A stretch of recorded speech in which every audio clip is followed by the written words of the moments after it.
కర్నూలు జిల్లా హలహల్వి మండలం హర్దగేరి గ్రామానికి చెందిన బోయ సీతాపతి అదే గ్రామానికి చెందిన చలువప్పకు చెందినటువంటి రామదుర్గం రెవెన్యూ పరిధిలోని సర్వే నంబర్ 252లో 2 ఎకరాల భూమిని 2021లో చూపుడాయకపు అప్పు విక్రయం రిజిస్ట్రేషన్ చేసుకున్నాడు. అయితే 2025 డిసెంబర్లో చలువప్ప భార్య లక్ష్మీ పేరు మీద అదే భూమిని రిజిస్టర్ చేయించారు.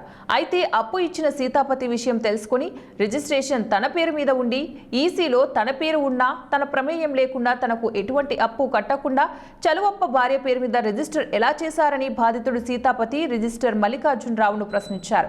లంచాలు తీసుకుని తన పేరు మీద ఉన్న భూమిని ఇతరులకు ఎలా రిజిస్టర్ చేశారని నిలదీశారు.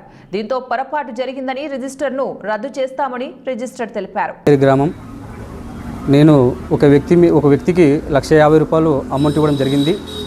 నేను ఆయన భూమి పైన ఆయిక్యం రిజిస్ట్రేషన్ చేసుకున్నాను.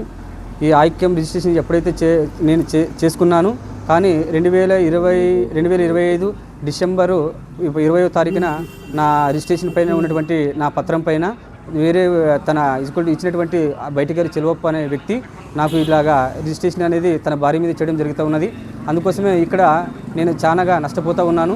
నా ఆయన పొలం మీద తన భార్యకి చేయడం జరుగుతూ ఉంది. దీంతో పాటు ఈ రిజిస్ట్రేషన్ ఆఫీసులోనే మొత్తం కలిసి అవకతలు జరుగుతూ ఉన్నాయి. ఈ రిజిస్ట్రేషన్ నాకు ఎలాగైనా చేసి ఈ రిజిస్ట్రేషన్ ఆఫీసర్ల పైన వాళ్ళపైన కొద్దిగా చర్యలు తీసుకొని నాకు ఏదైనా ఒక ఆర్థికంగా సహాయం చేయాలని చెప్పి మేము కోరుకుంటూ ఉన్నానని చెప్పి ఈ విషయం తెలియజేస్తూ ఉన్నాను. సబ్ రిజిస్ట్రేషన్ దగ్గర తీసుకెళ్ళాము. సబ్ రిజిస్ట్రేషన్ దగ్గర తీసుకుని వెళ్ళిన తర్వాత ఆయన కొన్ని 2 మాటలు చెప్పినాడు. ఇది ఏదో కొద్ది కారణం వలన తప్పు ఒప్పుల ద్వారా జరిగింది, మీకు కంపల్సరీగా మేము న్యాయం చేస్తాము, తర్వాత ఈ రిజిస్ట్రేషన్ పత్రాలు కానీ ఈ రిజిస్ట్రేషన్ ఉన్నటువంటి డాక్యుమెంట్స్ కానీ మేము ఆపుదల చేస్తామని చెప్పి